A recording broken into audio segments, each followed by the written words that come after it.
let's take a moment to reflect on the first week of the Trump presidency. We could do this by dissecting the things that he's done and have made headlines and then attempt to comprehend the ramifications.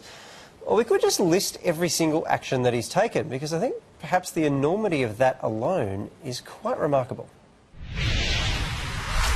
In his first week as president, Donald Trump signed his first executive order starting the rollback of Obamacare. He took control of the nuclear codes and declared January 20, his inauguration day, the National Day of Patriotic Devotion. His White House spokesman lied in his first press briefing by saying the inauguration sizes were the biggest in history, and a senior Trump advisor defended the lies, saying they were alternative facts. He ordered the National Park Service off Twitter after retweeting images comparing Obama's and Trump's inauguration crowds. Trump planted staffers to cheer and applaud at a speech he gave to the CIA. He bypassed anti-nepotism laws to hire his son-in-law, Jared Kushner, as a senior White House advisor. His office confirmed that he would never release his tax records. President Trump withdrew America from the TPP, a multinational economic deal that's been 7 years in the making. It's alleged the president allowed his businesses to take money from foreign governments, which this week saw him face a new lawsuit for breaching the Constitution.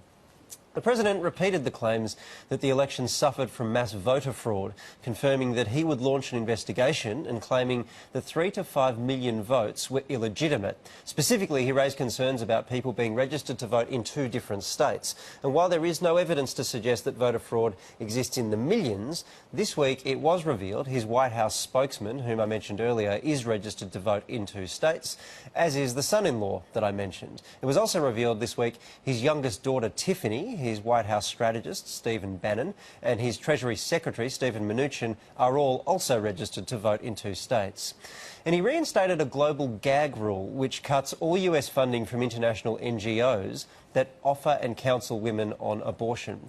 The next day, his party passed a bill that permanently bans American women from using federal funds or private health insurance towards abortion services. He vowed to cut funding to violence against women's programs, as well as national arts and humanities, legal services, minority business development programs, public broadcasting, and the Office of Energy Efficiency and Renewable Energy. Trump's administration removed the Spanish version of the White House website and deleted pages on civil rights, LGBT rights and climate change. He overturned the ban on 2 major oil and gas projects the protesters claim could contaminate water and destroy sacred land. He ordered a total media blackout on the Environmental Protection Agency, the Department of Agriculture and Health and Human Services. He also imposed a hiring and regulatory freeze across government agencies, except for the military and some public safety sectors. President Trump drafted orders to temporarily suspend America's refugee intake with an indefinite ban on Syrians. He also announced plans to halve America's asylum program. He drafted plans to suspend new visas for people from Iraq, Iran, Libya, Somalia, Sudan and Yemen. The president also drafted a plan to open CIA black sites around the world to reintroduce torture as an interrogation technique. President Trump moved to redirect allocated federal funds to start building a $20 billion wall on the southern border. After Mexico again refused to pay for that wall, Trump tweeted a suggestion to the Mexican president that he cancel their upcoming meeting. He did.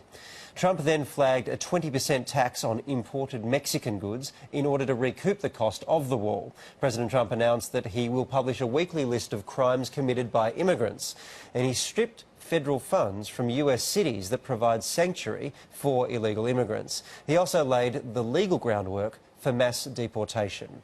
And that was week 1.